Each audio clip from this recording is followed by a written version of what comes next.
El trabajo de traducción llegó un martes por la tarde. No a través de mis canales habituales. No de clientes corporativos o editoriales que habían construido relaciones conmigo durante los últimos 5 años.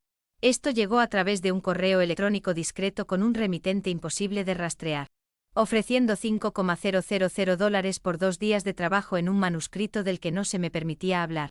Respondí por correo en 1 hora y pregunté por los detalles de entrega. La cantidad era lo suficientemente generosa como para hacerme dudar. Lo suficientemente generosa como para volverme suspicaz. Pero mi cuenta bancaria hablaba más fuerte que mi cautela. Me había convertido en alguien que traducía fragmentos de lenguas muertas para coleccionistas adinerados. A eso se había reducido mi vida a los 28. Una mujer en un apartamento que estaba limpio pero impersonal.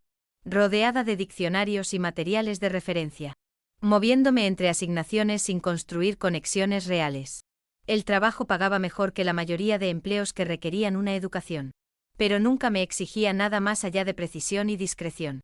Era buena en ambas cosas porque aprendí temprano que mantenerse invisible era más seguro que ser vista. El manuscrito llegó por mensajero el miércoles por la mañana. Lo firmé y lo puse sobre la mesa.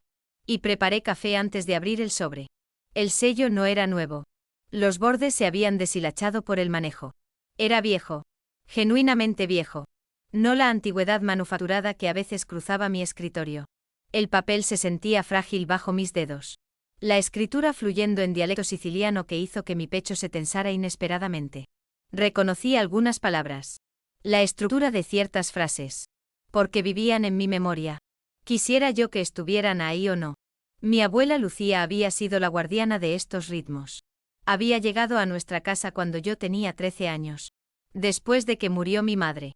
El cáncer se la había comido durante 6 meses. Y mi padre no podía manejar a un niño doliente y un matrimonio vacío. Así que cuando Lucía tocó nuestra puerta, él la dejó quedarse. Trajo olores de cocina consigo. Y historias.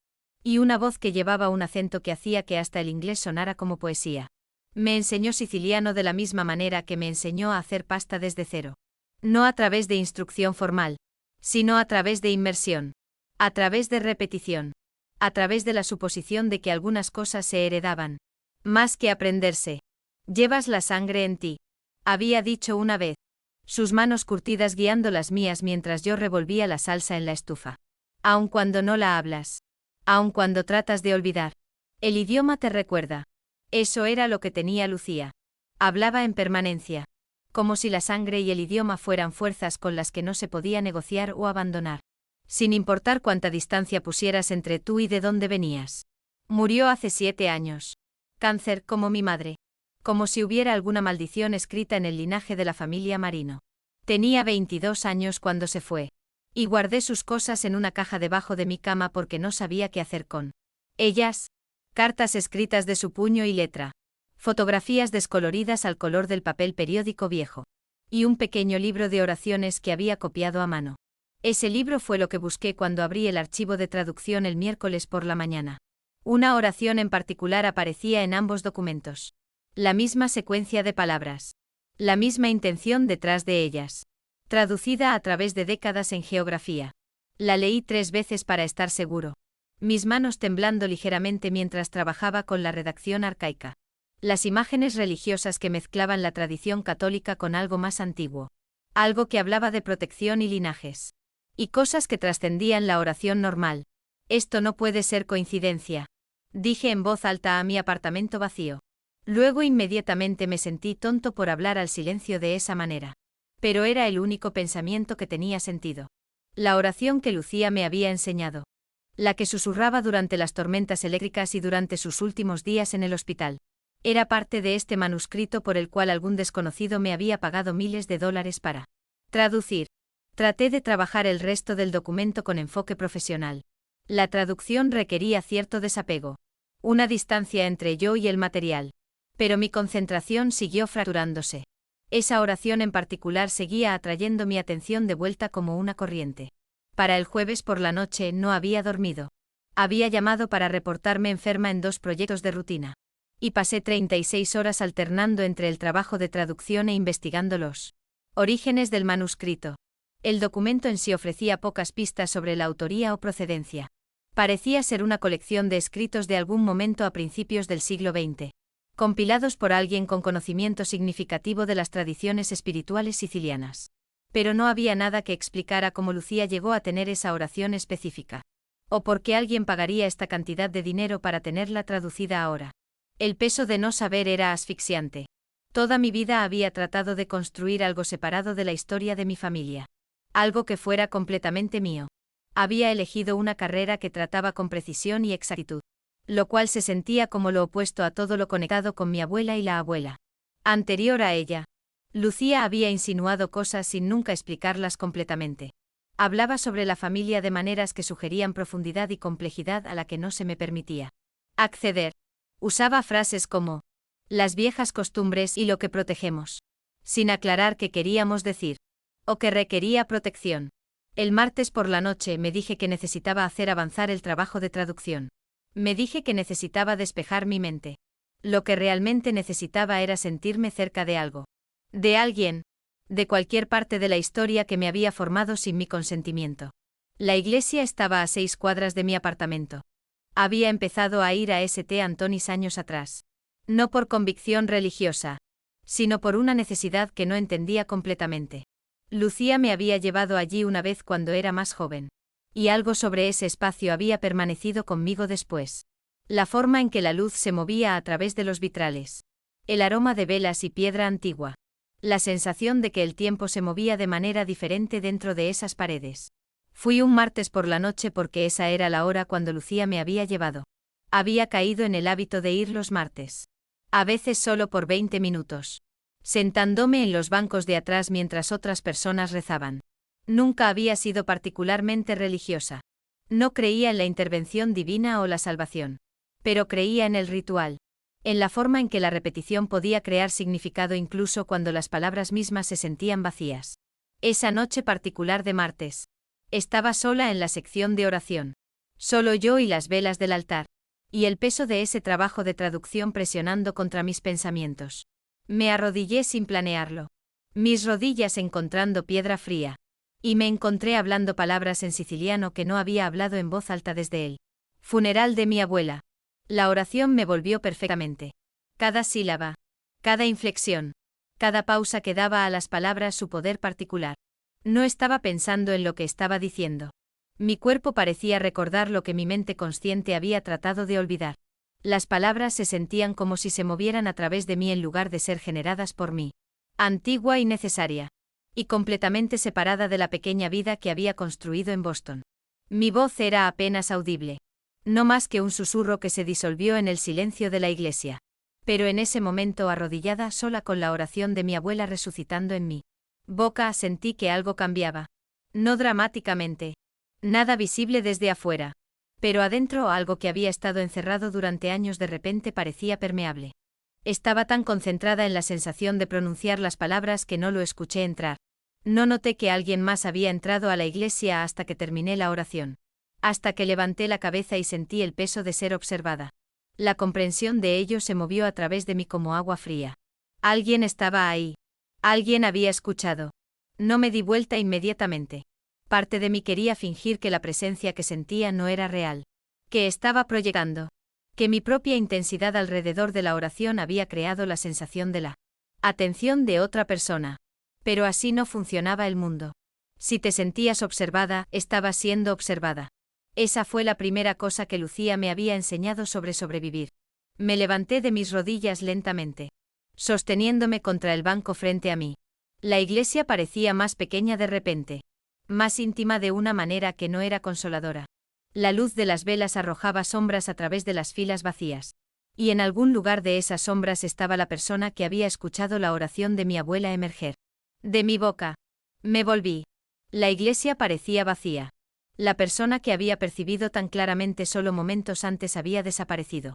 O tal vez nunca había existido fuera de mi propio estado de alteración. Pero la sensación de ser observado permanecía, adhiriéndose a mí como el aroma de la cera de las velas. Alguien había estado allí. Estaba seguro de ello. Y habían escuchado algo que no deberían haber escuchado. Franco Ravalini mantenía sus rituales con la precisión de un hombre que entendía que la disciplina era lo único que lo separaba del caos que vivía en su linaje. Todos los martes por la noche sin excepción. Entraba a St. Antonis y se arrodillaba en soledad. No era la piedad lo que lo impulsaba. Era herencia. Su madre, Margarita, le había enseñado que la fe, cuando se practicaba correctamente, era armadura. No contra las balas o las fuerzas del orden, o las organizaciones rivales. Contra los efectos devastadores del poder. Contra la erosión lenta de cualquier humanidad con la que hubiera nacido antes de que su abuelo decidiera que tenía otros propósitos. Margarita había muerto cuando él tenía 17 años. Cáncer que se movió por su cuerpo como un ladrón, robando pedazos de ella hasta que no quedó nada más que determinación para asegurarse de que Franco entendiera una cosa antes de que ella se fuera. Que algunos rituales importaban más que otros. Ella le había enseñado una oración que había estado en su familia por generaciones. Una oración que su abuelo había diseñado específicamente para la línea Ravellini. Combinaba antiguas bendiciones sicilianas con intenciones que reflejaban sus valores. Su código: protección contra enemigos. Protección contra la corrupción que venía con el poder absoluto. Lealtad a la familia por encima de todas las demás consideraciones. Franco había estado recitando esa oración cada martes durante 15 años. Solo en esta iglesia. Nadie lo sabía excepto sus confidentes más cercanos. Era el único espacio donde no se le exigía desempeñar liderazgo. Donde podía simplemente ser un hombre tratando de mantener conexión con algo más allá de la violencia que definía su vida. Este martes en particular se suponía que fuera rutinario. Franco tenía reuniones programadas hasta altas horas de la tarde. Problemas surgiendo dentro de la organización que requerían su atención. La familia Berciani había estado poniendo a prueba los límites otra vez, enviando señales de que creían que el territorio en Boston era negociable. Hace 3 semanas, un ataque a uno de sus almacenes. Hace 2 semanas, intentos de infiltración en su negocio de importación. Roberto le había advertido que la escalada se acercaba. Que esto ya no era postura, sino evaluación genuina de amenaza. Franco había escuchado los reportes en su oficina en el piso superior de un edificio que oficialmente albergaba operaciones de finanzas corporativas. Había tomado decisiones que se extenderían por la ciudad de maneras que las fuerzas del orden eventualmente atribuirían a violencia de pandillas o crimen organizado. Nunca entendiendo la arquitectura precisa de las decisiones de Franco. Entonces, mientras la tarde se desvanecía hacia el anochecer, había sentido la atracción familiar hacia la iglesia. No era lógico. Dejar su oficina cuando la organización estaba bajo presión parecía la decisión equivocada, la indulgencia de un hombre que no podía mantener el enfoque. Necesito alejarme, le había dicho a Roberto, su asociado más cercano.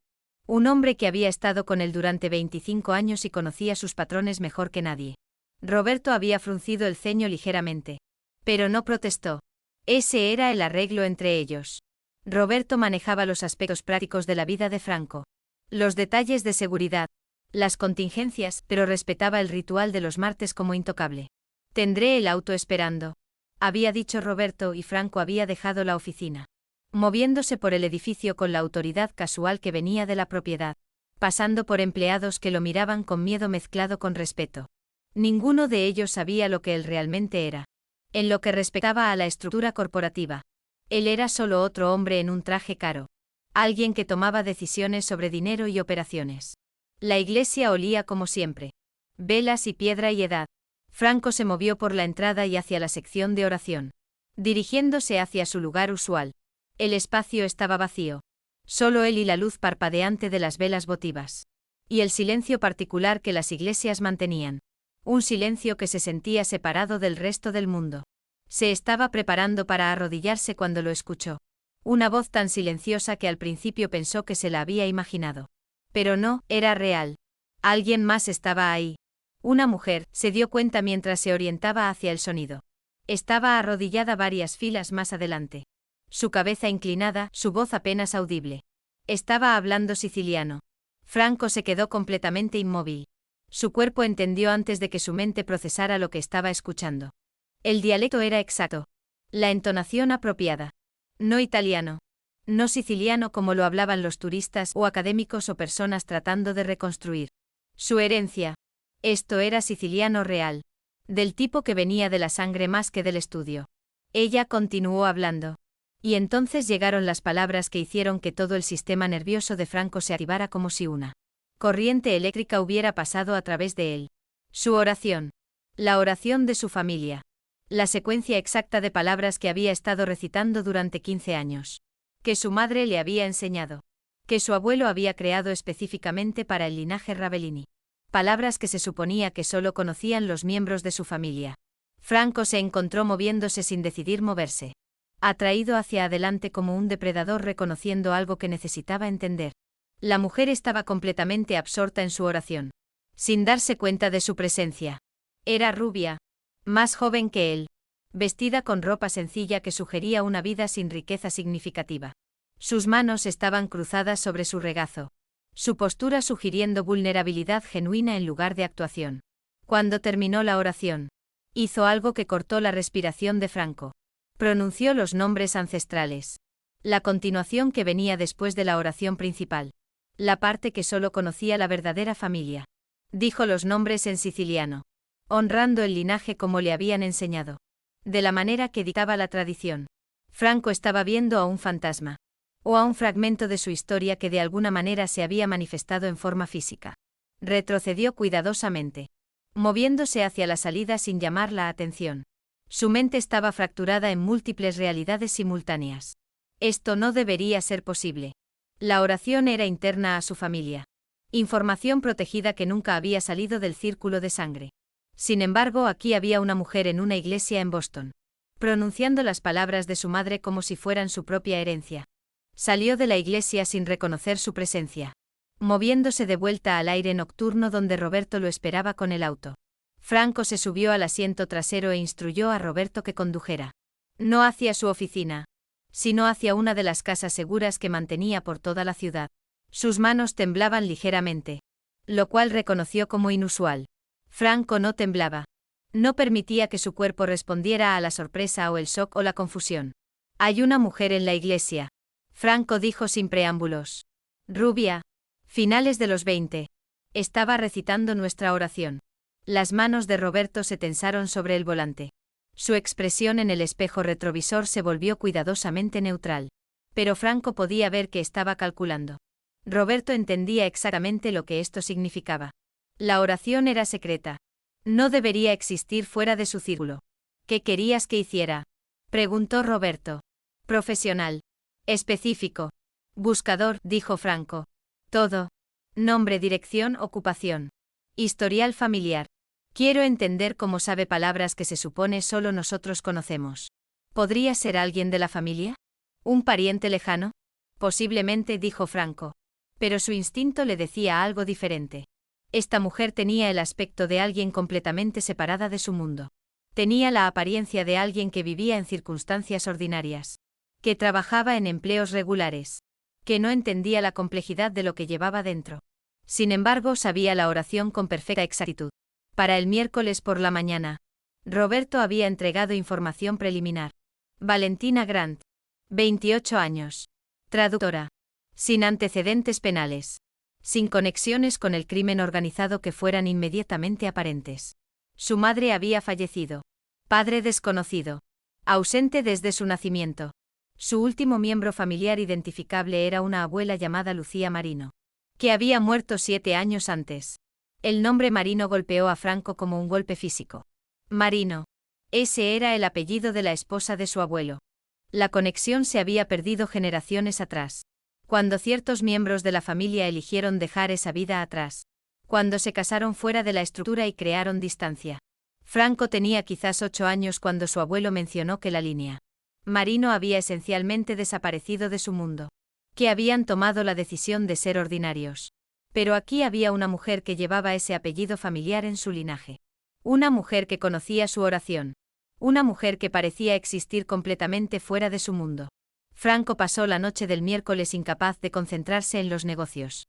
Se encontró solicitando grabaciones de seguridad de la iglesia.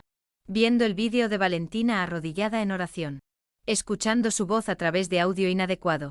Observando su boca moverse alrededor de palabras que lo conectaban con su madre. Con su abuelo, con algo que había pensado estaba permanentemente cortado. Estaba obsesionado. Lo reconoció como obsesión. Lo reconoció como peligroso. Y no hizo absolutamente nada para detenerlo. Para el jueves, Roberto había entregado un archivo completo. Toda la vida de Valentina expuesta en documentos y fotografías e informes de vigilancia. Vivía sola. Tenía pocas conexiones. Trabajaba como traductora, lo cual explicaba sus habilidades lingüísticas. Pasaba las noches en su apartamento. O en la iglesia. Visitaba una librería católica los jueves. Ocasionalmente pasaba tiempo en una cafetería en Charles Street. Está limpia, informó Roberto. No tiene asociaciones criminales. No tiene conexiones con familias rivales. Por lo que puedo ver, no tiene idea sobre el crimen organizado o nuestro mundo. Entonces, ¿cómo conoce la oración? Había exigido Franco, aunque sabía que Roberto no tenía respuesta a esa pregunta. Esa noche, Franco tomó una decisión que lo sorprendió por su impulsividad. Le ordenó a Roberto continuar la vigilancia sobre Valentina Grant. No vigilancia invasiva. Solo observación. Lo suficiente para entender quién era ella. Cuáles eran sus patrones. Donde su vida se cruzaba con la suya de maneras que no deberían haber sido posibles. Lo justificó como una preocupación de seguridad. Si ella conocía información que era interna a su familia, podría ser una vulnerabilidad. Las familias rivales podrían tratar de usarla. Él necesitaba entender el alcance del riesgo. Se estaba mintiendo a sí mismo. Y lo sabía. Pero era más fácil vivir con la mentira que con la verdad. Que era que Franco Ravalini había escuchado algo en una iglesia un martes por la noche que había alterado fundamentalmente su percepción de lo que era posible en su vida. Había escuchado la prueba de que su familia se extendía más allá de los límites que había aceptado. Que había hilos conectándolo con personas que nunca había conocido. Que el pasado que había asumido estaba cerrado de alguna manera se filtraba de vuelta a su presente. Para el viernes, Roberto había entregado notas de vigilancia preliminares comprimidas en forma de resumen. Su rutina era precisa y predecible. Cada martes en la iglesia. Cada jueves en la librería y la cafetería. Los días de trabajo los pasaba en su apartamento. Los fines de semana involucraban actividades modestas. Nada que sugiriera que tenía relaciones significativas o conexiones sociales. Vivía como alguien que había elegido el aislamiento. Lo cual resonaba con algo que Franco reconocía en sí mismo. Eran similares de esa manera. Ambos viviendo vidas pequeñas dentro de sistemas más grandes. Ambos cargando peso que no se discutía ni se reconocía. Franco no necesitaba inventar nada. El manuscrito ya se estaba moviendo a través de sus canales corporativos antes de esa noche en la iglesia. Después de escuchar la oración, dejó que la asignación programada llegara a Valentina y la usó como un puente. Profesional y limpio. Era un documento real con valor real. La única parte nueva era su decisión de acercarse más. Cuando Roberto entregó los detalles de la comisión a Valentina a través de los canales corporativos, Franco se encontraba calculando cronogramas. Considerando cómo acercarse a ella. Si ella podría reconocer su nombre. O hacer conexiones que complicarían todo. Nunca había hecho algo así antes. Un impulso fuerte de dirigir sus decisiones. Toda su vida había sido sobre control. Sobre planificación cuidadosa. Sobre anticipar variables y eliminar la incertidumbre. Valentina Grant representaba completa incertidumbre. Y Franco descubrió que quería adentrarse en esa incertidumbre en lugar de evitarla. Lo cual lo aterrorizaba de maneras que la violencia real nunca lo hizo. Roberto Giardoni trabajaba con la precisión metódica de un hombre que había pasado 25 años. Entendiendo cómo se movía la información por el mundo. Comenzó su búsqueda el jueves por la mañana. Tirando de hilos digitales que conectaban a Valentina Grant a través de varias bases de datos y redes de informantes. Para el viernes por la tarde tenía el archivo preliminar. Para el sábado por la mañana, lo había refinado hasta sus componentes esenciales. Valentina Marie Grant, le informó a Franco en la oficina privada que daba al puerto de Boston. 28 años de edad. Nacida en esta ciudad. Madre fallecida cuando el sujeto tenía 10 años de edad. Cáncer. Padre listado como desconocido en el certificado de nacimiento. Sin contacto con el sujeto desde la infancia. Ocupación actual es trabajo de traducción independiente. Especializándose en idiomas raros y documentos históricos. Franco escuchó sin interrumpir. Su mirada se fijó en la fotografía que Roberto había obtenido a través de las imágenes de la cámara de seguridad del estacionamiento de la iglesia.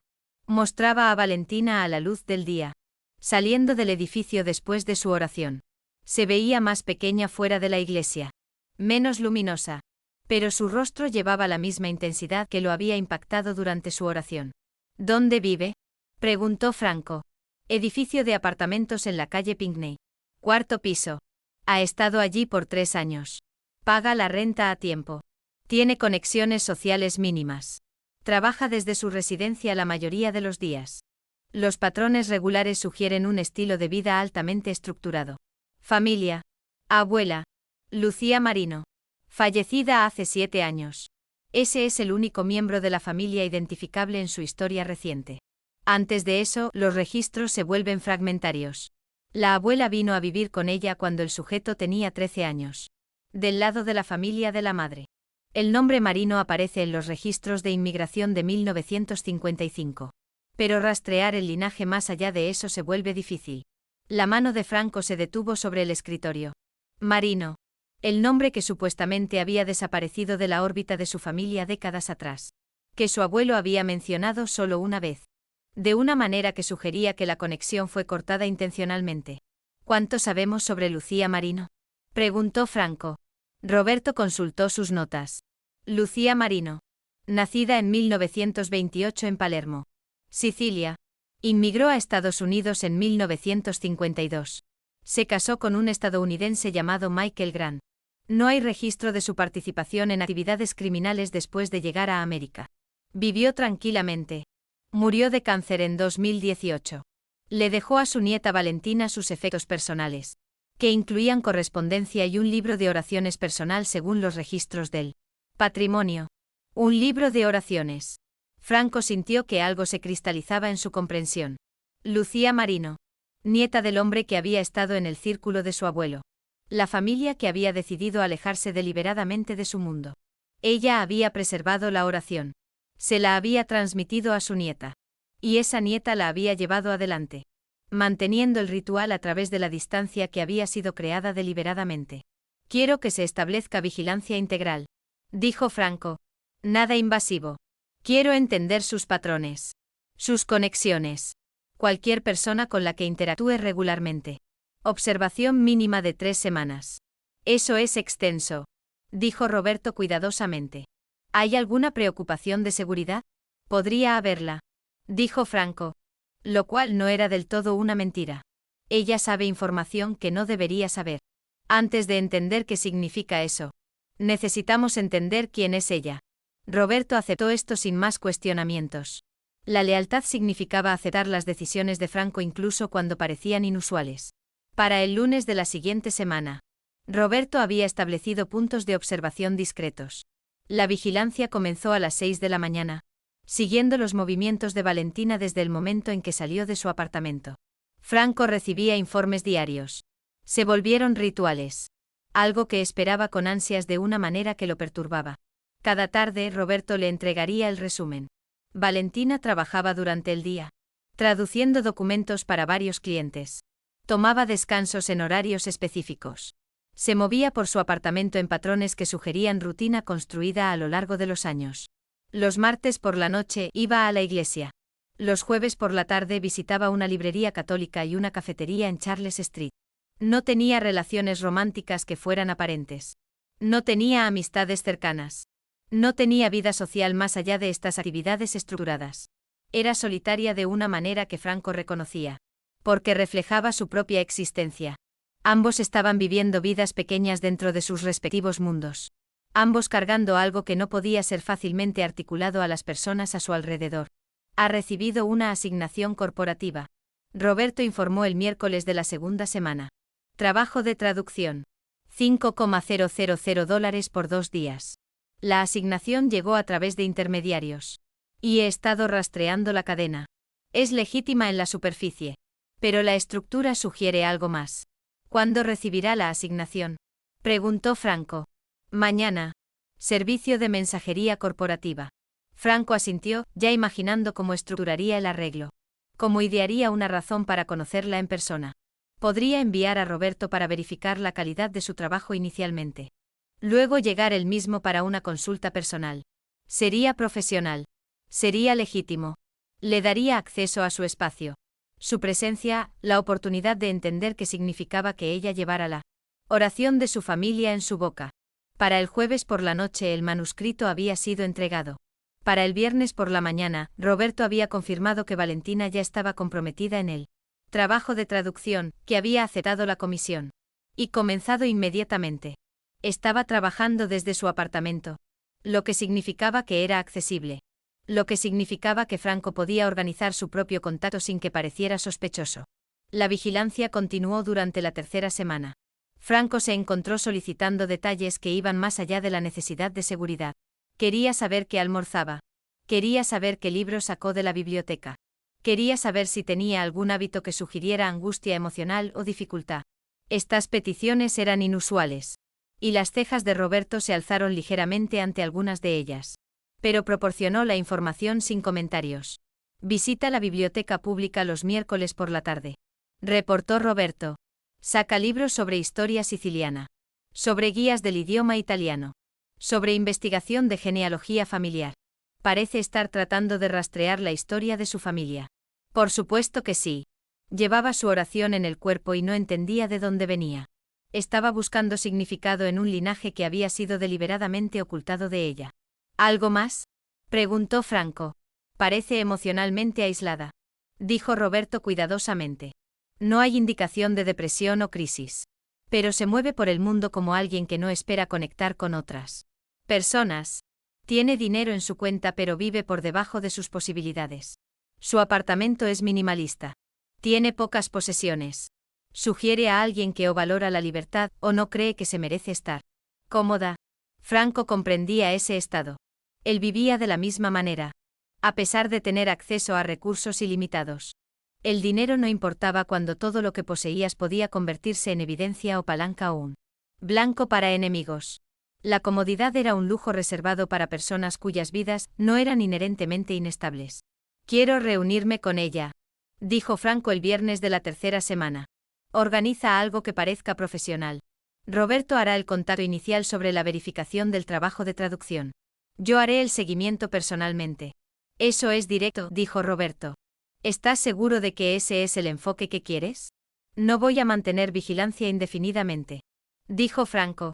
Necesito entender qué es ella. ¿Qué sabe? ¿Por qué porta información que pertenece a mi familia? ¿Y si es peligrosa? Entonces lo descubriremos cuando nos encontremos, dijo Franco, aunque ya sabía con certeza que Valentina Grant no era peligrosa. Lo que ella era una clave. Una pieza de su historia que de alguna manera había encontrado el camino de regreso a él. Y Franco había pasado demasiado tiempo en aislamiento como para dejar pasar esa oportunidad sin alcanzar por ella sin importar las complicaciones que pudiera crear. La oficina de Roberto Giardoni estaba ubicada en un edificio que oficialmente albergaba operaciones de importación-exportación. El espacio era anodino, profesional, diseñado para desviar la atención en lugar de atraerla. Pero dentro de su habitación privada, asegurada detrás de puertas reforzadas con acero y cerraduras electrónicas, había una red de sistemas informáticos y archivadores que representaban décadas de inteligencia acumulada. Roberto había construido esta infraestructura durante 25 años porque entendía algo fundamental sobre el poder. La información era la base sobre la cual todo lo demás se construía. Comenzó su búsqueda el jueves por la mañana, tirando de hilos que se conectaban a través de varias bases de datos. Sus manos se movían por el teclado con deficiencia práctica, accediendo a registros que no estaban destinados a ser públicos. Para el viernes temprano por la tarde, los datos preliminares se habían fusionado en algo coherente. Para el sábado por la mañana, había refinado la investigación en un archivo comprensivo que programó entregar a Franco en persona. La reunión tuvo lugar en la oficina privada de Franco, ubicada en el piso superior de un edificio que parecía albergar operaciones de finanzas corporativas. Operaciones, pero era en realidad el centro nervioso de la organización de Franco. Franco se sentó detrás de un escritorio construido de madera oscura, con ventanas que daban al puerto. Estaba leyendo informes cuando Roberto entró, pero los dejó a un lado inmediatamente, dando toda su atención al hombre mayor. Valentina Marie Grant. Roberto comenzó colocando el archivo en el escritorio. 28 años. Nacida en Boston. Madre fallecida cuando el sujeto tenía 10 años. Cáncer. Padre listado como desconocido en el certificado de nacimiento. No hay registro de contacto entre el sujeto y el padre desde la infancia. Franco escuchó sin interrumpir, su mirada fija en la fotografía que Roberto había incluido. Fue tomada de las imágenes de seguridad fuera de la iglesia. Capturó el momento en que Valentina había salido a la luz del día. Parecía más pequeña en la fotografía de lo que había parecido durante la oración. Más vulnerable. Pero sus rasgos llevaban la misma cualidad de intensidad que había impactado tanto a Franco de manera Profunda. La ocupación actual es trabajo de traducción independiente. Roberto continuó. Se especializa en idiomas raros. Documentos históricos. Análisis lingüístico. Su base de clientes incluye coleccionistas privados, instituciones académicas, departamentos de adquisiciones de museos. Los ingresos son irregulares pero sustanciales. Parece vivir por debajo de sus posibilidades. El apartamento que ocupa cuesta aproximadamente $1,200 por mes. Sus registros bancarios indican que podría permitirse fácilmente algo más prestigioso. Pero elige no mejorar su situación de vivienda. ¿Cuánto tiempo ha vivido allí?, preguntó Franco. 3 años. La variación mínima en sus patrones sugiere a alguien que ha construido deliberadamente estabilidad o alguien que no cree merecer más. El perfil psicológico no está inmediatamente claro. Franco asintió lentamente. Entendiendo esa evaluación, reconoció esa forma particular de limitación autoimpuesta. Porque vivía de la misma manera. A pesar de tener acceso a recursos virtualmente ilimitados. La comodidad era una responsabilidad en su mundo. Una vulnerabilidad que los enemigos podían explotar. ¿Conexiones familiares?, preguntó Franco. Roberto sacó un documento secundario del archivo. Abuela, Lucía Marino. Fallecida hace 7 años. Es el único miembro de la familia identificable en registros recientes. Antes de eso, el rastro genealógico se vuelve fragmentado. El nombre Marino aparece en registros de inmigración de 1955. Pero la documentación histórica más allá de ese punto es limitada. Lucía Marino nació en 1928 en Palermo, Sicilia. Inmigró a Estados Unidos en 1952. Se casó con Michael Grant, un ciudadano estadounidense de descendencia irlandesa. No hay registro de la participación de Lucía en actividad criminal después de la inmigración. Parece haber vivido una vida silenciosa. Ordinaria. La mano de Franco se detuvo sobre el escritorio. Palermo. 1928. La fecha y ubicación se alineaban con el tiempo generacional que habría puesto a Lucía Marino. En proximidad al círculo de su abuelo. Marino. El nombre que supuestamente había desaparecido de la órbita de su familia décadas atrás. Cortado deliberadamente cuando ciertos miembros de la familia eligieron dejar esa vida atrás. ¿Cuál era su relación con su nieta?, preguntó Franco. Lucía vino a vivir con Valentina cuando tenía 13 años. Tras la muerte de la madre de Valentina. Según los vecinos, estaban muy unidas. Lucía permaneció en el hogar hasta su muerte por cáncer cuando Valentina tenía 22 años. Los registros del patrimonio indican que Lucía le dejó a su nieta efectos personales, incluyendo correspondencia y un libro de oraciones personal. Un libro de oraciones. Franco sintió que algo se cristalizaba en su comprensión. Lucía Marino lo había preservado. Había mantenido la conexión a través de la distancia deliberada que se había creado. Había pasado la oración hacia adelante. Asegurado que el conocimiento sobreviviera. Aunque la conexión familiar había sido cortada. Quiero que se establezca vigilancia integral inmediatamente, dijo Franco, su voz firme a pesar de la intensidad de lo que estaba sintiendo. Nada invasivo. Quiero entender sus patrones. Sus movimientos diarios, cualquier persona con quien interactúe. Observación de 3 semanas como mínimo. ¿Hay una preocupación de seguridad?, preguntó Roberto cuidadosamente. La pregunta era una formalidad. Roberto sabía que Franco no ordenaría vigilancia sin justificación legítima. Pero preguntar en voz alta mantenía cierto límite profesional. Ella sabe información que no debería saber, dijo Franco, lo cual era técnicamente preciso aunque incompleto. Antes de que entendamos las implicaciones, necesitamos entender quién es ella. Roberto aceptó esto sin hacer más preguntas. La lealtad significaba aceptar las decisiones de Franco, incluso cuando parecían inusuales o estratégicamente cuestionables. Salió de la oficina con instrucciones de establecer puntos de observación y comenzar la documentación de los movimientos de Valentina Grant. Actividades y conexiones. Para el lunes por la mañana, se había establecido vigilancia discreta en múltiples ubicaciones. Un hombre apostado frente al edificio de su apartamento. Otro posicionado cerca de la cafetería que visitaba los jueves por la tarde. Un tercero asignado para monitorear su lugar de trabajo. Aunque parecía trabajar principalmente desde su residencia. Roberto recibía informes diarios que compilaba en resúmenes para la revisión de Franco. Franco se descubrió esperando estos informes de una manera que lo perturbaba. Reconocía lo que estaba pasando. Estaba obsesionado. Era un estado poco profesional para alguien en su posición. Una vulnerabilidad que podría ser explotada por rivales. Una distracción que podría comprometer su juicio. Reconoció esta realidad y no hizo absolutamente nada para detenerla. Los resúmenes diarios se volvieron ritualísticos. Valentina trabajaba durante las horas de luz del día, traduciendo documentos para varios clientes. Tomaba descansos a intervalos específicos. Se movía por su apartamento, con la precisión de alguien que vive según rutinas establecidas.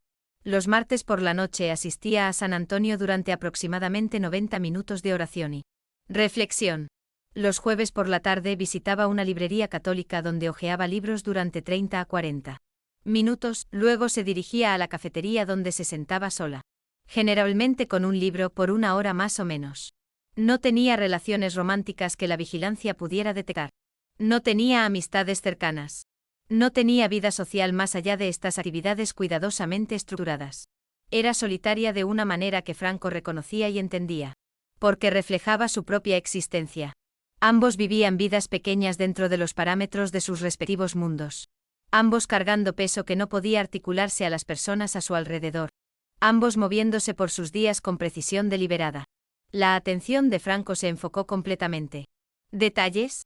Trabajo de traducción. $5,000 por 2 días de trabajo. La asignación llegó a través de intermediarios corporativos. Y he estado rastreando la cadena de custodia. La estructura es legítima en la superficie. Pero el diseño arquitectónico sugiere algo más. Sugiere que alguien deliberadamente estableció la asignación para que fuera imposible rastrear hasta su origen. ¿Cuándo recibirá ella la asignación?, preguntó Franco. Mañana por la mañana. Servicio de mensajería corporativa. Franco asintió. Para el jueves el manuscrito estaría en su posesión. Para el viernes estaría dedicada al trabajo de traducción. Extrayendo significado del texto que había sobrevivido siglos. Reconstruyendo lenguaje e intención a partir de fragmentos y deterioro. La ironía no se le escapaba. Ella estaría traduciendo las palabras de su familia. Entendiendo las intenciones de su abuelo. Procesando la base espiritual que había dado forma a su vida. Voy a reunirme con ella, dijo Franco. Organízalo como una consulta profesional. Roberto hará el contacto inicial sobre la verificación de la calidad del trabajo. Yo haré el seguimiento personalmente. Ese es un enfoque directo, dijo Roberto cuidadosamente, usando el tono neutral de alguien que plantea consideraciones prácticas. Sin traspasar límites. ¿Estás seguro de que esa es la estrategia que quieres implementar? No voy a mantener vigilancia indefinidamente, dijo Franco. Necesito entender qué es ella. ¿Qué sabe? ¿Por qué porta información que pertenece a mi familia? Roberto aceptó esto sin más argumentos. La lealtad significaba confiar en el juicio de Franco. Incluso cuando las decisiones parecían inusuales o potencialmente problemáticas. Para el viernes por la tarde Roberto había hecho contacto preliminar a través de canales corporativos. Notificando a Valentina que un representante del cliente podría llegar para una consulta personal. Respecto a la calidad de la traducción. La notificación fue profesional. No amenazante estándar de negocios. Franco pasó el viernes por la noche en su oficina. Ostensiblemente revisando los informes de la tarde. Pero en realidad visualizando lo que pasaría cuando finalmente conociera a Valentina Grant en persona. Se imaginó lo que ella podría decir. Se imaginó cómo podría reaccionar cuando él revelara su identidad. Se imaginó el momento cuando ella entendiera que su aparición en su vida no era coincidencia, sino destino. Para el sábado por la mañana, Franco había tomado su decisión. Visitaría su apartamento el lunes por la noche. Se presentaría como el cliente corporativo. Explicaría que quería revisar el trabajo de traducción personalmente. Para asegurar los estándares de calidad. Nada de esto sería técnicamente falso. Pero todo sería verdad incompleta. Presentada estratégicamente para lograr su objetivo real. Que era simplemente estar en su presencia. Escuchar su voz. Entender cómo una mujer que nunca había conocido podía llevar la oración de su familia en la boca como si perteneciera allí. Roberto organizó la reunión a través de intermediarios. Para el lunes por la tarde, la cita estaba confirmada. Valentina estaría esperando una visita de un cliente corporativo. Estaría preparando su trabajo de traducción para revisión. No estaría preparándose para el momento que redefinirían la trayectoria de toda su vida, aunque esa preparación habría sido imposible en cualquier circunstancia. Franco se vistió cuidadosamente el lunes por la noche. No con los costosos trajes italianos que usaba para las reuniones de negocios, sino con ropa que seguía siendo elegante, pero menos ostensiblemente adinerada.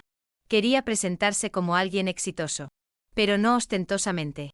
Alguien que pudiera mezclarse en circunstancias ordinarias mientras mantenía una presencia subyacente que sugiriera poder. Roberto lo llevó al edificio de apartamentos de Valentina. La antigua estructura de ladrillo se alzaba en Pinckney Street, un vecindario que se había aburguesado de manera desigual, donde profesionales jóvenes vivían junto a familias que habían habitado el área durante décadas. Franco subió las escaleras hasta el cuarto piso, su corazón moviéndose en un ritmo que encontró desconocido. Estaba nervioso. Eso era inusual. Franco Ravalini no experimentaba nerviosismo. Experimentaba cálculo y decisión y ejecución. Pero mientras se acercaba a la puerta de su apartamento, sintió algo que se parecía a la ansiedad, una sensación de que cruzar el umbral de su espacio iba a alterar irrevocablemente algo fundamental sobre su comprensión de su propia vida. La noche después de que Franco se fue de mi apartamento, el sueño se volvió una abstracción. Yací en la oscuridad, mirando fijamente el techo, repasando cada momento de nuestro encuentro con detalle preciso. Su rostro, su voz, la manera en que se había posicionado con control deliberado, como si cada movimiento hubiera sido calculado de antemano. La revelación sobre su nombre no había sido sorprendente exactamente, pero había sido transformadora. Había reorganizado cómo comprendía los eventos que habían llevado a su aparición en mi vida. El viernes por la mañana me encontré en mi computadora antes de las 6. La investigación comenzó como búsquedas casuales en Internet y evolucionó hacia algo más sistemático. Franco Ravalini arrojó miles de resultados. La mayoría de ellos vagas referencias comerciales o documentación corporativa. Pero había otros artículos, también enterrados en archivos de noticias locales y publicaciones del orden público. Artículos sobre el crimen organizado en Nueva Inglaterra. Referencias a su nombre junto a palabras como investigación y sospechoso y presunto. Fotografías que lo mostraban en contextos que no había anticipado. Siempre rodeado de hombres en trajes oscuros. Siempre acompañado de una expresión de autoridad controlada. Me encontré leyendo sobre familias criminales y disputas territoriales y operaciones comerciales, que existían en mundos completamente separados del mío. La información era perturbadora.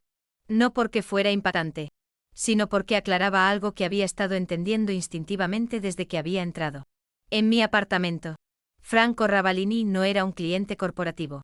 Era alguien peligroso, de maneras que se extendían mucho más allá del ámbito físico. Para el sábado por la mañana, no había dormido más de 2 horas en total. Mis manos temblaban mientras continuaba leyendo.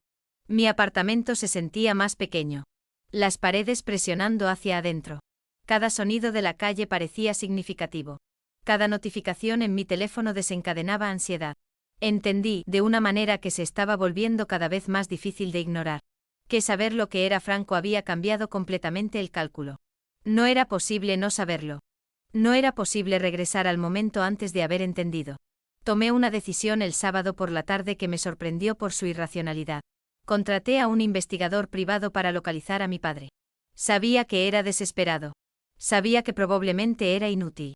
Pero necesitaba entender algo sobre mi propia historia que pudiera contextualizar lo que estaba pasando con Franco. El investigador era caro, cobrando una tarifa por hora que consumía una porción significativa de mis ingresos por traducción. Pero le proporcioné la poca información que poseía. El nombre de mi padre. Su edad aproximada. El conocimiento de que había desaparecido en 1994. Para el domingo por la noche el investigador había enviado información preliminar. Thomas Grant, mi padre, estaba vivo y vivía en Connecticut, bajo lo que parecía ser su nombre original. Se había mudado allí en 1995, el año después de que yo naciera. Trabajaba en seguros. Nunca se había vuelto a casar. No tenía antecedentes penales. No había indicación de que hubiera estado involucrado en el crimen organizado. Conduje a Connecticut el domingo por la noche, lo cual probablemente fue una locura.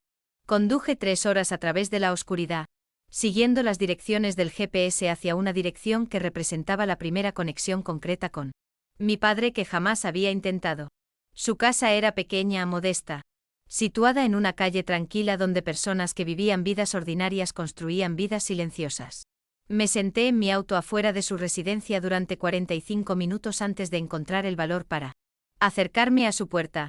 Thomas Grant respondió al segundo toque. Era mayor de lo que había imaginado. Su cabello gris. Su rostro cargando el agotamiento de alguien que había estado cargando peso durante décadas.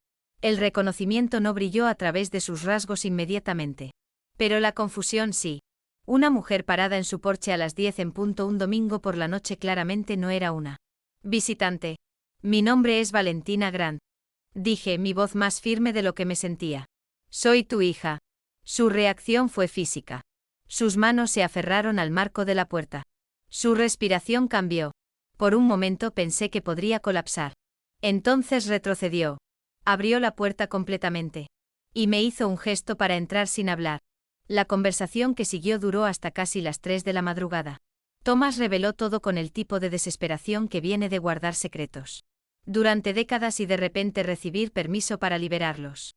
Me contó sobre conocer a mi madre en un restaurante donde ella trabajaba como mesera. Me contó sobre enamorarse de alguien cuya familia no entendía. Me contó sobre la noche en que unos hombres vinieron a su apartamento y le entregaron un mensaje que lo cambió todo. No me amenazaron explícitamente. Dijo su voz hueca. Solo me explicaron la situación. Explicaron que tu madre venía de una familia particular con conexiones particulares. Explicaron que si quería mantener a mi hija con vida, necesitaba desaparecer. No del país. No necesariamente de Boston. Sino de su vida completamente. Dijeron que mi presencia era una vulnerabilidad. Dijeron que si te amaba, me iría. ¿Y les creíste? Le pregunté. Aunque ya sabía la respuesta. No tenía razón para no creerles. Dijo él. No era ingenuo, Valentina. Entendía lo que eran. Y entendía que tenían la capacidad de hacer lo que amenazaban.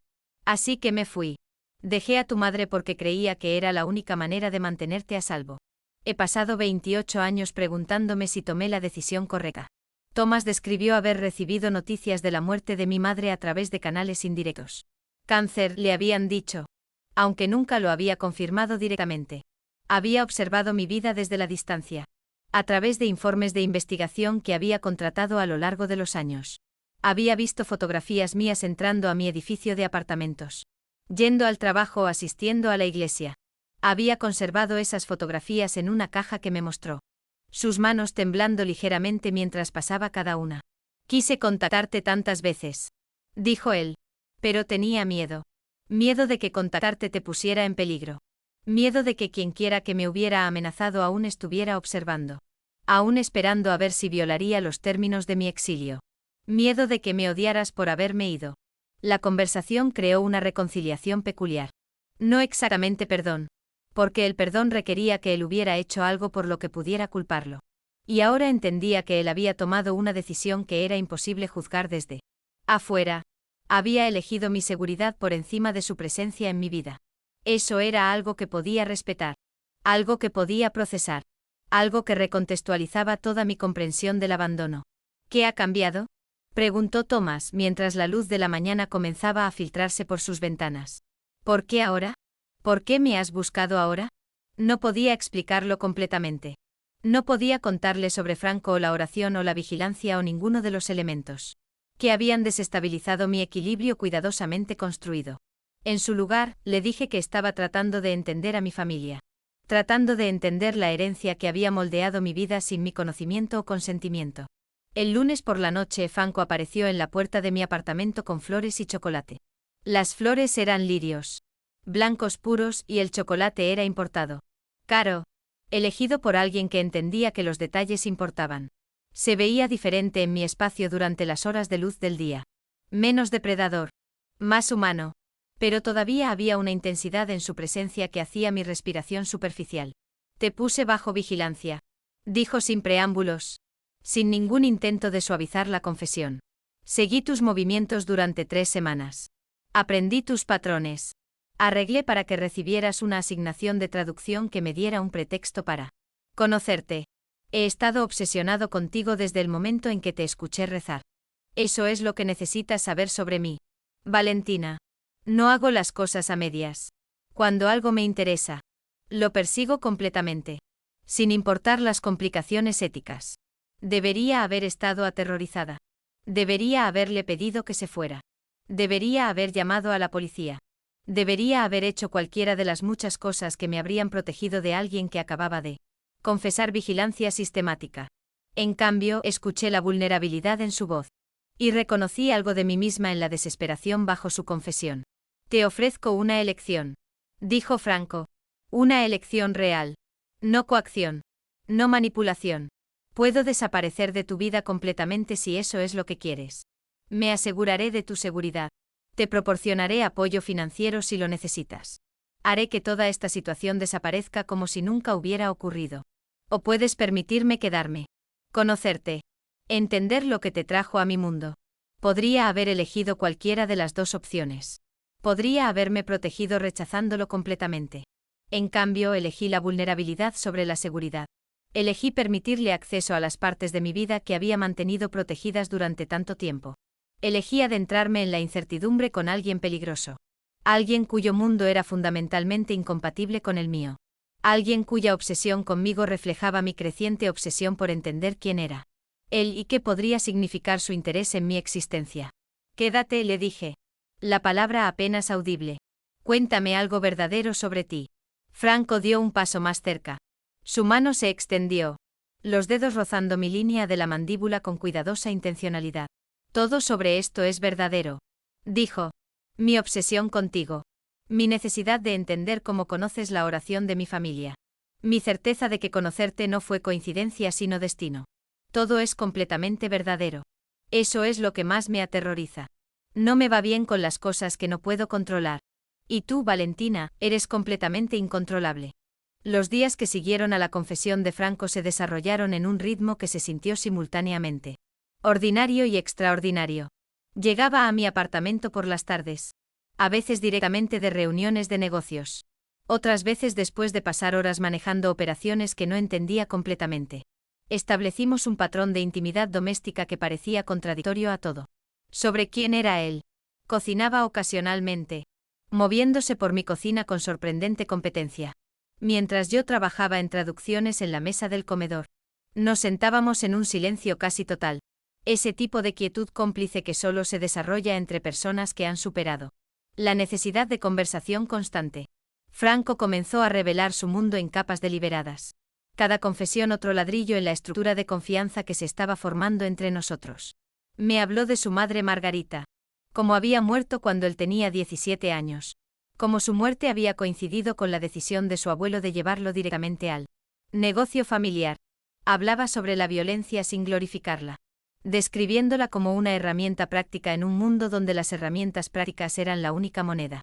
¿Qué importaba? He matado gente, dijo una tarde. Su voz completamente neutral. No a muchos. Soy lo suficientemente estratégico como para no necesitar matar a menudo. Pero lo he hecho. He mirado a los ojos de alguien y he tomado la decisión de que su existencia era incompatible con la supervivencia de mi organización. Eso es algo que deberías saber sobre mí. Entendí que esto era una especie de prueba. Un momento donde podría expresar horror o juicio y alterar fundamentalmente lo que se estaba desarrollando entre nosotros. En cambio, reconocí su declaración sin condenarla. Te creo, dije. No creo que seas alguien que miente sobre lo que es. Su expresión cambió a algo que parecía alivio. Como si mi aceptación de su naturaleza, sin las complicaciones de la indignación moral, le diera permiso para seguir existiendo tal como realmente era. En lugar de como alguna versión sanitizada de sí mismo. Durante estas conversaciones, procesé mi propio entendimiento de mi padre Thomas con una claridad renovada. Lo había visitado nuevamente. Había pasado fines de semana enteros en Connecticut, permitiéndole contarme los detalles de su vida que habían sido moldeados por el miedo y la necesidad de protegerme de circunstancias que nunca había controlado completamente. Thomas me había mostrado fotografías de mi madre. La había descrito con el tipo de ternura que viene de amar a alguien completamente. Y luego perderla. Había explicado que mi abuela Lucía había sido su única conexión con mi madre después de su separación y que Lucía había mantenido la barrera entre él y yo con precisión deliberada porque entendía que la amenaza era real. La familia de tu madre no estaba involucrada directamente en actividades criminales. Había explicado Thomas. Sus manos temblando ligeramente. Pero tenían conexiones. Lucía rompió esas conexiones deliberadamente cuando se casó con mi padre e inmigró a América. Pensó que había escapado de ello completamente. Pero aparentemente había gente que no aceptaba que simplemente se hubiera alejado. La complejidad de mi historia familiar se estaba volviendo comprensible a través de la presencia de Franco.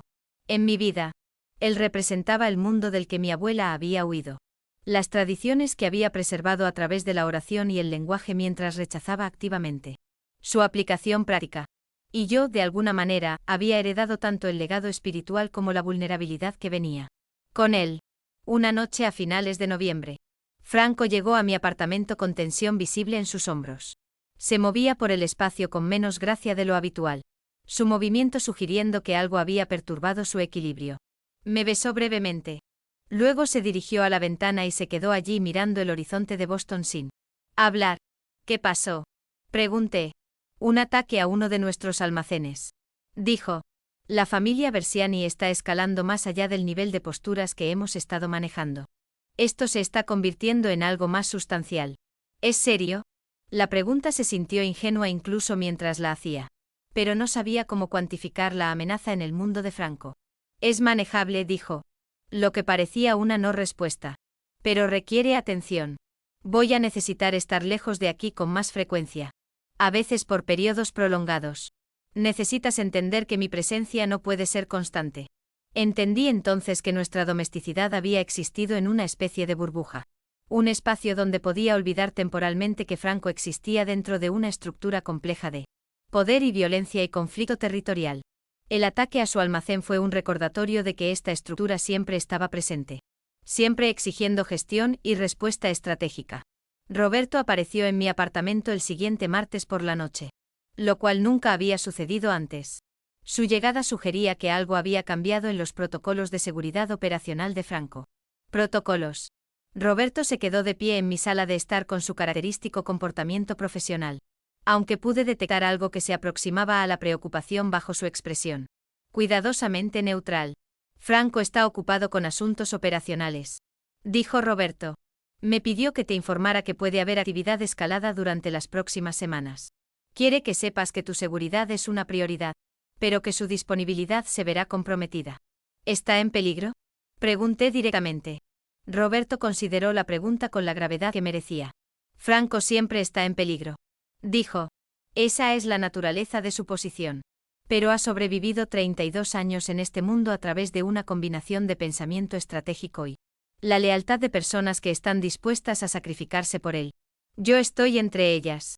Así que el peligro se maneja tanto como se puede manejar en circunstancias como estas.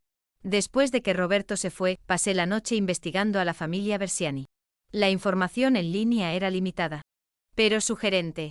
Fueron descritos como una organización rival, con base en Nueva York pero intentando expandir territorio hacia Nueva Inglaterra. Supuestamente estaban involucrados en operaciones que iban desde actividades tradicionales del crimen organizado hasta empresas criminales más modernas. Eran considerados lo suficientemente peligrosos como para merecer la atención del FBI, aunque la efectividad de las fuerzas del orden contra organizaciones como ellas parecía limitada. Franco me llamó a las 3 de la madrugada. Su voz llevaba esa calidad particular de agotamiento que viene de tomar decisiones con consecuencias significativas. Necesito que entiendas algo, dijo sin preámbulos. Mi mundo está a punto de volverse más complicado. Las guerras no se resuelven rápidamente. Y la situación de los Versiani parece estar desarrollándose en algo que consumirá tiempo y recursos significativos. No quiero que quedes atrapada en el fuego cruzado de eso. No físicamente, sino emocionalmente. No porque no te quiera en mi vida, sino porque quiero que tengas la opción de alejarte si esto se vuelve demasiado.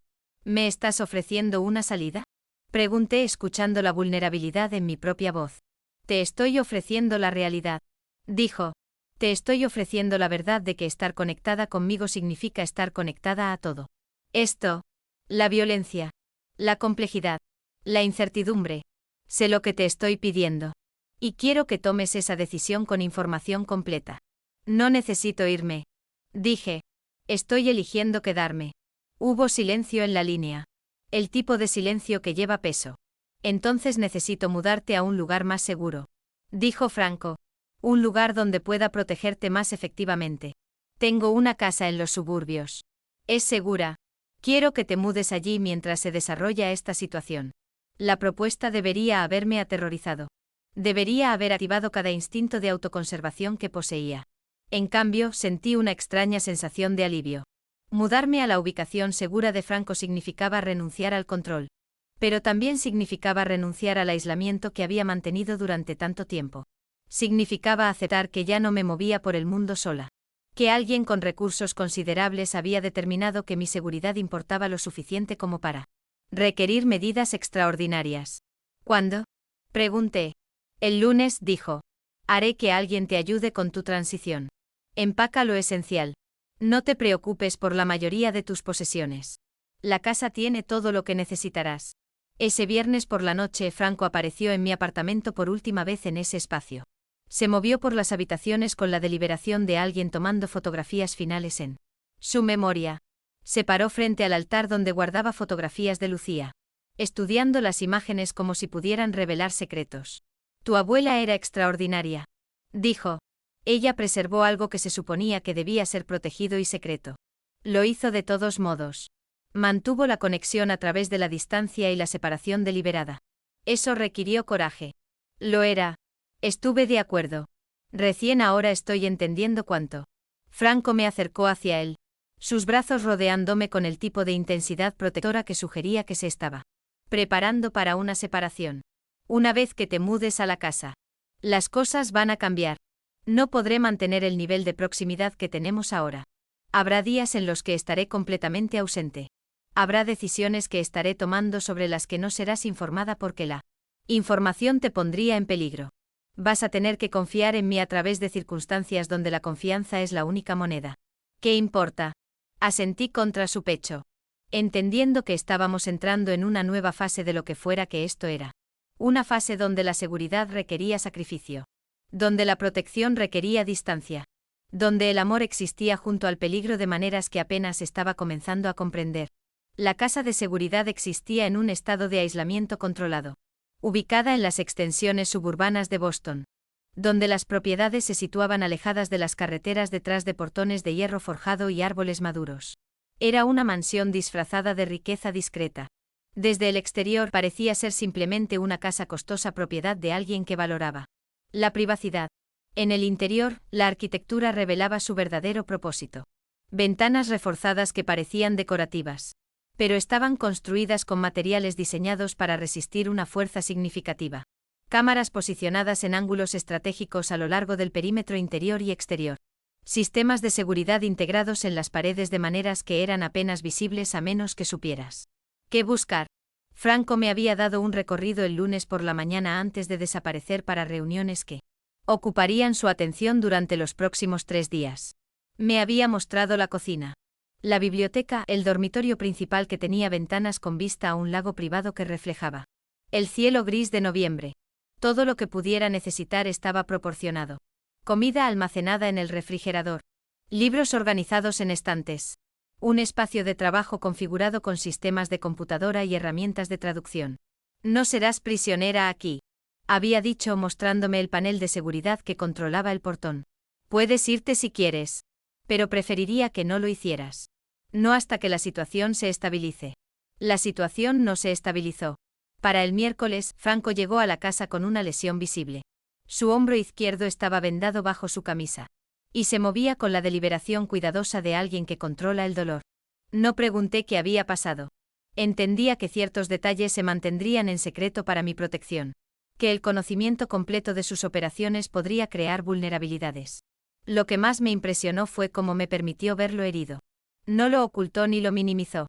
Simplemente aceptó mi presencia mientras se duchaba y se cambiaba, dejándome ayudarlo a ponerse ropa limpia, permitiendo que mis manos tocaran el vendaje con delicada suavidad.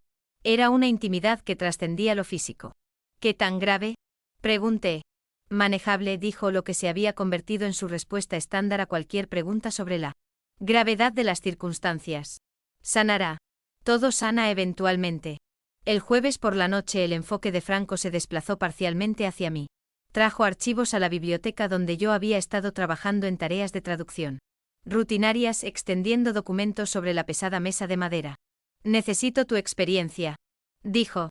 Estas son comunicaciones interceptadas. Ruso. Necesito saber qué dicen. Pero más importante, necesito contexto. Necesito entender qué están planeando. Examiné los documentos. Eran fotografías de comunicaciones escritas. Algunas en cirílico ruso. Algunas en inglés con anotaciones en cirílico. El vocabulario era de naturaleza militar. Discutiendo movimientos y operaciones y posicionamiento estratégico. Esto es complicado, dije. Algo de esto está en código. No están siendo completamente explícitos porque sospechan que sus comunicaciones podrían estar monitoreadas.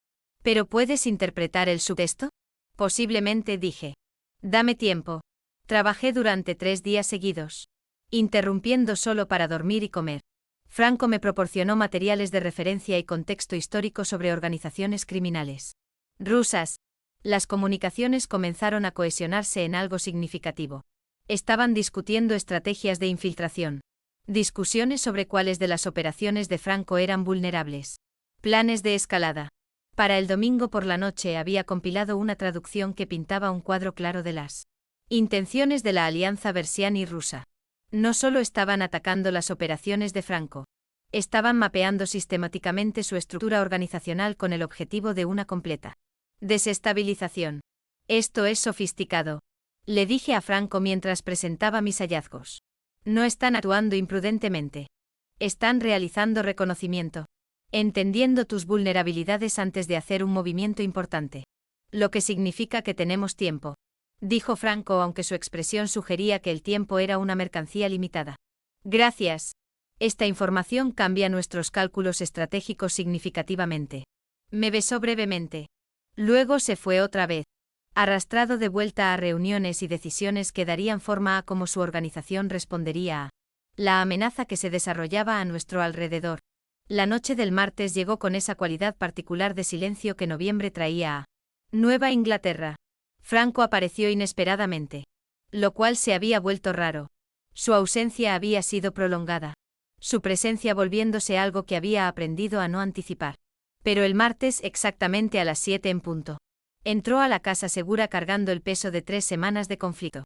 Quiero rezar, dijo sin preámbulos. Quiero rezar contigo. Entendí inmediatamente lo que me estaba pidiendo. Quería recitar la oración juntos. Compartir la práctica espiritual que lo conectaba con su familia. Y me conectaba a mí con la mía a través de la herencia de sangre que apenas comenzaba a entender. Nos arrodillamos juntos en el suelo de la biblioteca. El espacio que habíamos llegado a ocupar durante nuestras tardes juntos. La chimenea proyectaba sombras danzantes por la habitación. Las manos de Franco encontraron las mías en la oscuridad. Aprendí esta oración de mi madre. Dijo suavemente. Me la enseñó cuando tenía 7 años. Dijo que estaba diseñada para proteger a quienes pertenecían a nuestra familia. Que tenía poder porque se pronunciaba con intención. Dejé de creer en ese poder cuando ella murió. Pensé que la oración había fallado porque se enfermó de todas formas. Pero estaba equivocado. ¿Cómo lo sabes?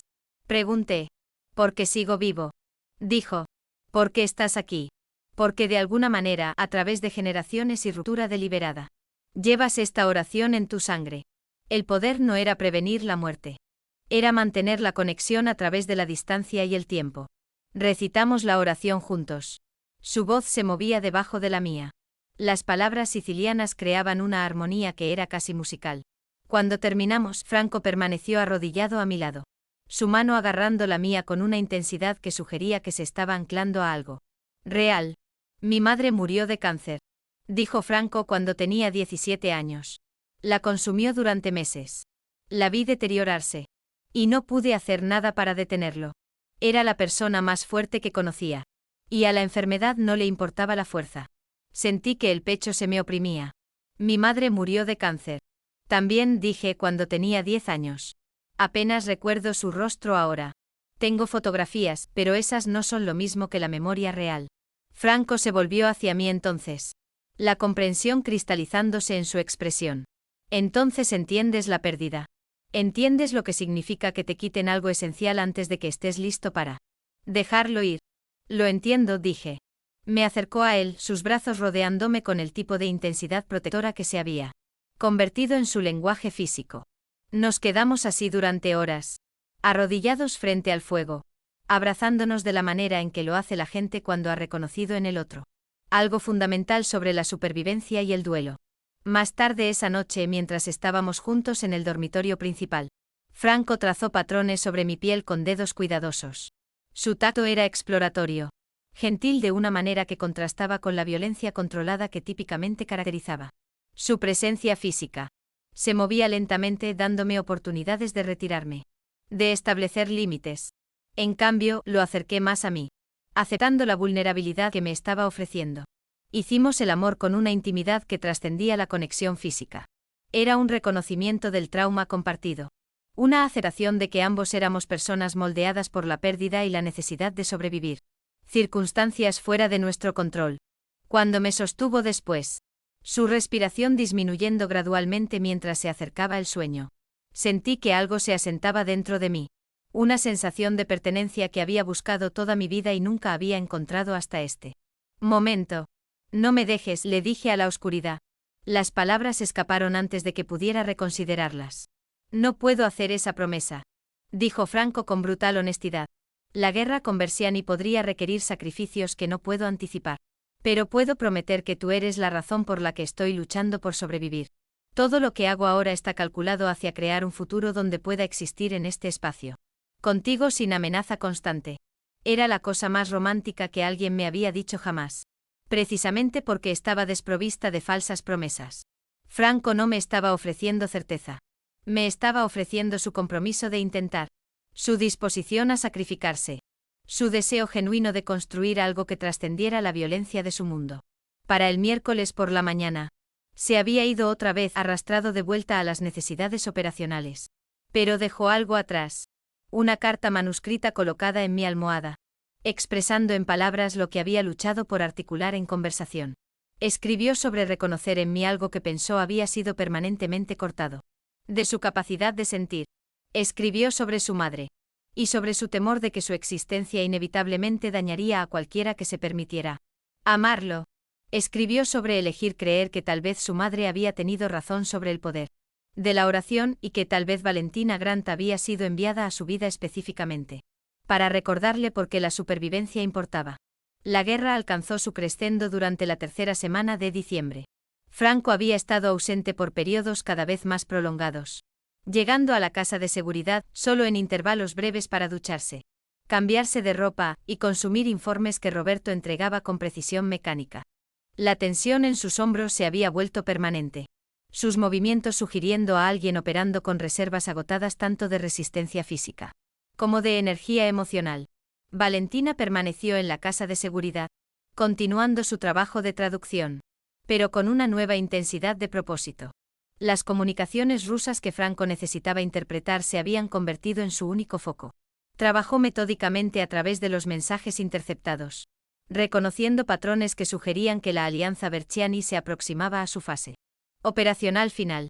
La organización no estaba simplemente atacando el territorio de Franco. Estaban ejecutando una estrategia coordinada diseñada para desmantelar su infraestructura. Sistemáticamente. Para el 15 de diciembre, Valentina había compilado una traducción comprensiva que delineaba el ruso plan de asalto completo de la organización. Le presentó los hallazgos a Franco durante una de sus raras apariciones en la casa segura, extendiendo los documentos por la mesa de la biblioteca donde habían pasado tantas noches íntimas. Están planeando un ataque coordinado, explicó Valentina, señalando pasajes específicos que había traducido. 3 operaciones separadas programadas para ejecución simultánea. Aquí, operaciones financieras. Aquí, consolidación territorial. Y aquí, confrontación directa con tu estructura de liderazgo. No están dejando nada al azar. Está diseñado para ser decisivo. Franco estudió las traducciones con la concentración de alguien cuya supervivencia dependía de entender los detalles. ¿Cuándo?, preguntó. Las comunicaciones sugieren que el ataque está planeado para la próxima semana. 22 de diciembre. Creen que tu organización estará comprometida por las operaciones navideñas y la reducida vigilancia. Franco asintió lentamente. Son estratégicamente sólidos. Los periodos navideños sí crean vulnerabilidad. Miró a Valentina con una expresión que mostraba gratitud mezclada con algo que se aproximaba al asombro. Nos has dado la información que necesitamos para neutralizar esta amenaza antes de que se desarrolle en un conflicto completo. ¿Qué pasa ahora?, preguntó Valentina. Ahora me aseguro de que sobrevivamos. Franco dijo. Y que entiendas que todo lo que he hecho Todo lo que hago hacia adelante está calculado hacia crear un futuro donde la supervivencia no requiera vigilancia constante. La besó brevemente.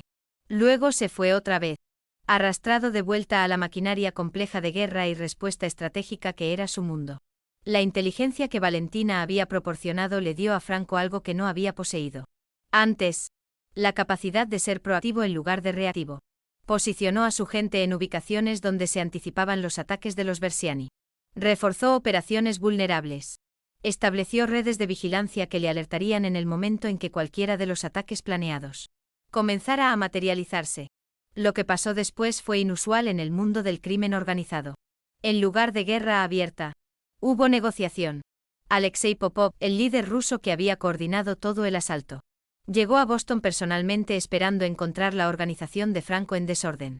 En su lugar, descubrió que cada contingencia que había planeado había sido anticipada y contrarrestada. Cada ataque que su gente intentó ejecutar fue enfrentado con resistencia, posicionada precisamente donde necesitaba estar. La negociación sucedió en un restaurante privado en el North End, un espacio controlado por partes neutrales que habían mediado discusiones similares en el pasado. Franco y Alexei Popov se encontraron a través de una mesa cargada de comida sin tocar.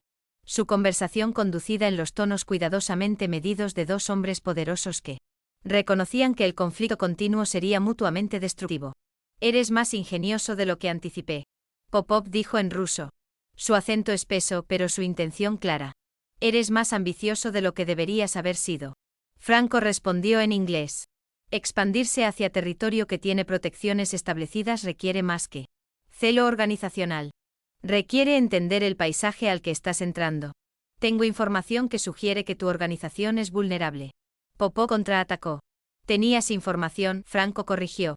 Tiempo pasado. La mujer que tradujo tus comunicaciones interceptadas para mí entiende el dialecto militar ruso mejor de lo que tu gente entiende seguridad operacional. Cada uno de tus planes fue visible para mí antes de que lo ejecutaras. La expresión de Popov se endureció, pero reconoció la realidad de la situación. Su asalto había fracasado antes de haber comenzado. La organización Ravelini permaneció intacta. Sus operaciones sin comprometer. Su liderazgo seguro. Continuar presionando hacia adelante solo resultaría en pérdidas que no podrían ser absorbidas. ¿Qué propones?, Popov preguntó después de un silencio que se extendió por minutos. Retiro, Franco dijo simplemente. Tu organización se enfoca en territorios donde no entras en conflicto con mis intereses. La familia Berciani se concentra en operaciones fuera de Nueva Inglaterra. A cambio, recibes un pago que compensa por el tiempo y los recursos que has invertido. Todos sobreviven. Todos se benefician. Nadie declara victoria porque los términos están diseñados para que ambas partes entiendan. Respeto mutuo. Pragmatismo ganó. Popov aceptó los términos porque representaban el mejor resultado disponible dadas las circunstancias. Dentro de 48 horas, la organización rusa había comenzado a desmantelar sus operaciones en Boston. La amenaza que había dominado la atención de Franco durante semanas súbitamente se desvaneció. No a través de la destrucción, sino a través de capitulación negociada. Franco regresó a la casa segura el 23 de diciembre con esa clase particular de agotamiento que proviene de navegar entre la vida y la muerte y elegir preservar ambas. Encontró a Valentina en la biblioteca, exactamente donde había estado cuando él se fue. Ella levantó la vista del trabajo de traducción que había estado completando, y su expresión cambió hacia algo que parecía alivio. ¿Se acabó?, preguntó. Se resolvió, dijo Franco. ¿Qué es mejor que haberse acabado? Acabado implica bajas y destrucción. Resolución implica supervivencia y adaptación. Se movió hacia la ventana y se quedó allí parado, mirando hacia la nieve que había comenzado a caer sobre el paisaje. Diciembre estaba en transición hacia algo más frío, más oscuro, pero la nieve creaba la ilusión de pureza y renovación. Necesito ofrecerte algo, dijo Franco sin voltearse de la ventana. Una elección. Una elección real.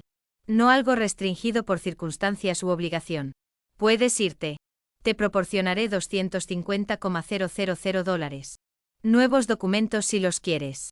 Apoyo financiero completo para cualquier vida que quieras construir. O puedes quedarte y continuar construyendo lo que hemos comenzado aquí. ¿Y si me voy?, preguntó Valentina. Entonces te deseo lo mejor y desaparezco de tu vida, dijo Franco. Roberto se asegurará de tu seguridad. Nunca tendrás que preocuparte por los Versiani o cualquier otra amenaza organizacional. Serás libre. Valentina se levantó y se acercó a la ventana junto a él. Miró la nieve cayendo sobre el paisaje y entendió que estaba en una encrucijada que genuinamente ofrecía dos caminos hacia adelante. No quiero irme, dijo finalmente. Elijo quedarme. Pero no porque me sienta obligada. Porque quiero. Franco se volvió hacia ella entonces. Entonces reconstruimos, dijo. Juntos. Durante los siguientes 3 meses. La vida se reconstruyó en una configuración diferente. Franco restableció a Valentina en su apartamento original en Boston, aunque con sistemas de seguridad significativamente mejorados. Ella reanudó su trabajo de traducción, pero ahora con asignaciones de consultoría ocasionales de la organización de Franco cuando documentos sensibles requerían experiencia que nadie más poseía. Roberto desarrolló un respeto particular por Valentina que trascendía su lealtad profesional hacia Franco. Comenzó a visitarla periódicamente, asegurándose de que tuviera todo lo que necesitaba mientras Franco atendía asuntos organizacionales que demandaban su atención. Valentina se reconectó con su padre Thomas, visitándolo en Connecticut una vez al mes. Su relación se profundizó a través de conversaciones que finalmente abordaron el abandono fundamental que había marcado su infancia. Thomas le presentó a familia extendida que ella nunca supo que existía. Personas que habían sido mantenidas a distancia debido a las barreras protectoras que él y Lucía habían construido. A finales de primavera, aproximadamente 6 meses después de la resolución de la guerra con Versiani, Franco y Valentina regresaron a St. Antonis. Era un martes por la noche, que se había convertido en su tiempo ritual. Entraron juntos y se dirigieron a la sección de oración donde habían experimentado por primera vez el reconocimiento que había alterado ambas sus vidas. Se arrodillaron lado a lado y juntos recitaron la oración en siciliano. La voz de Franco se movía por debajo de la de Valentina, creando una armonía que era tanto espiritual como emocional. Cuando terminaron, se sentaron juntos en silencio, entendiendo que habían creado algo genuino a partir de circunstancias que deberían haber sido irrevocables. La oración continuó protegiéndolos, no a través de intervención sobrenatural, sino a través de la conexión que representaba. Ambos habían sido separados de sus familias, aislados por la historia y las circunstancias, cargando una herencia espiritual que no entendían completamente. Al encontrarse el uno al otro, se habían reconectado con esa herencia, y la reclamaron no como obligación, sino como elección. La vida siguió adelante con Valentina y Franco, existiendo en una relación que desafiaba las categorías convencionales. No estaban casados, pero estaban comprometidos. No vivían juntos, pero compartían sus vidas. Se movían por un mundo de peligro y violencia y complejidad organizacional, pero mantenían espacios donde se permitía la vulnerabilidad y se cultivaba la intimidad. Para el otoño habían establecido rutinas que acomodaban tanto las demandas operacionales de Franco como la necesidad de independencia de Valentina. Ella se había convertido en una consultora de confianza para su organización, su experiencia lingüística resultando invaluable para navegar operaciones internacionales y negociaciones. Pero mantenía su propio negocio de traducción, su propia identidad separada del mundo de Franco. La oración que Lucía Marino había preservado a través de décadas de distancia diaspórica continuaba circulando por sus vidas. Había sobrevivido la inmigración y el abandono, y la separación deliberada, emergiendo en la boca de una mujer que no entendía completamente su origen, hasta que conoció al hombre cuya familia la había creado generaciones antes de que ella naciera. Al final, ambos habían descubierto lo que esa oración había prometido desde siempre: que la protección llegaba a través de la conexión, que la familia persistía a través de la distancia y el tiempo, y que el amor podía existir junto al peligro cuando ambas partes elegían la vulnerabilidad por encima de la autopreservación. Habían encontrado el uno en el otro lo que ambos habían estado buscando durante toda su vida: el reconocimiento de otra persona que comprendía lo que significaba cargar con una historia que te pertenecía, hubieras o no pedido que fuera así.